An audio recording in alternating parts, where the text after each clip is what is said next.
BBC News political editor Laura Kuenssberg warned Boris Johnson his attempt to avoid a vote on universal credit tabled by the Labour Party on Monday could backfire in just 2 months' time, forcing the government to make yet another U-turn.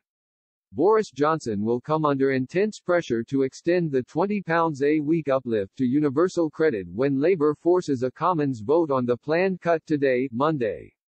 The Prime Minister has been warned by his opposite number, Sir Keir Starmer, that millions of families will be £1,000 a year worse off if the government scraps the increase. The Prime Minister is expected to instruct his MPs to abstain from the vote in a bid to kill the motion. But BBC's Laura Kuenssberg warned the move may force another government's U-turn in March when the uplift will expire. She told BBC Radio 4's Today, there is pressure that the Labour Party and other opposition parties are cranking up to try and get the government to sign on the dotted line to extend it. If they don't, that will be a reduction for millions of families at a time when everybody hopes the restrictions on our lives and on the economy might wind back if all goes well with the vaccine rollout.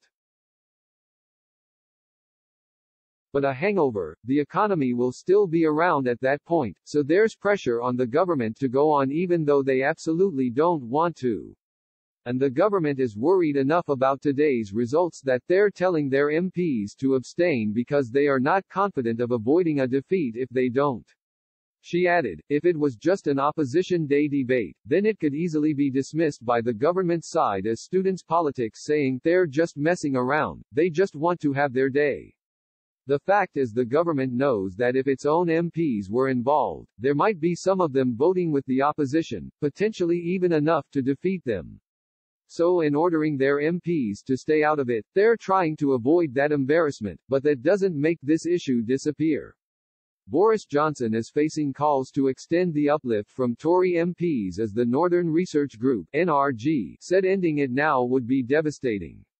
In a statement issued on behalf of the 65 MPs in the group, Carlisle MP John Stevenson said it had been a lifesaver for people through the pandemic.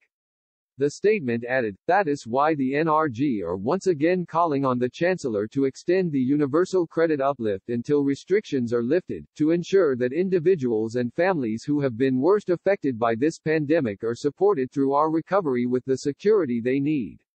Labour leader Sir Keir said that failing to give families a helping hand through the coronavirus pandemic would slow our economic recovery as we come out of it. The government temporarily increased the benefit to help families through the COVID crisis, but the uplift is due to expire in April, potentially hitting the incomes of 6 million families.